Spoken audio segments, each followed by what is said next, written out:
এনাও বাবা তোমার birthday gift. Thank you. আমার রনি মানে আমার আর অরিজিৎ দুজনের তরফ থেকে। পছন্দ? দারুণ। এটা তো তোমার ইচ্ছে ছিল। খুব সুন্দর। ক্রক্সের একটা খুব তোমার ইচ্ছা ছিল না? না এবার পায়ে একটু পরে দেখো।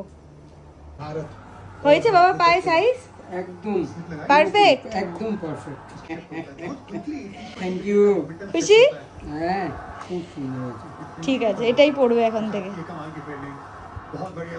দেখি একটু মুখটা দেখি। ওরে বাবা জুতো নিয়ে ব্যস্ত। ঠিক আছে। ওকে সো ব্লগের স্টার্টিং দেখে তোমরা অলরেডি বুঝতে পেরে গেছো যে আজকে আমার বাবার জন্মদিন। সো তোমরা সবাই আমার বাবাকে উইশ করো আমার বাবা যেন খুব সুস্থ থাকে আর খুব হ্যাপি থাকে। যাই হোক, আর যেহেতু বাবা রাত্রিবেলা একটু দেরি করে ফিরবে তাই জন্য আমি ঠিক করেছি আজকে বাবার জন্য স্যুপ বানিয়ে নিয়ে যাব।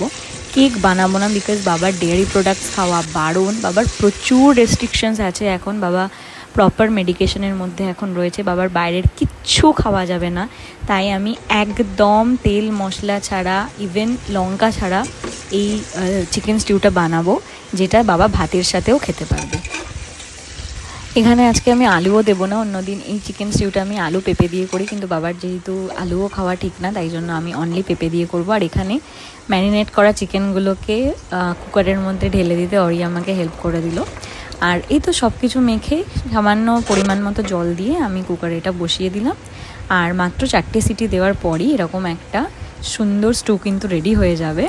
আর এটা কিন্তু অনলি যাদের রেস্ট্রিকশনস রয়েছে তাদের জন্যই নয়, এটা কিন্তু এমনিও খেতে খুব টেস্টি হয়। আমি আর অরি তো খুব ভালো খাই। এই যে আমি এখন অরির জন্য এটা বাটি করে নিয়ে যাচ্ছি। আমার করা রান্না ওই সবার আগে টেস্ট করে।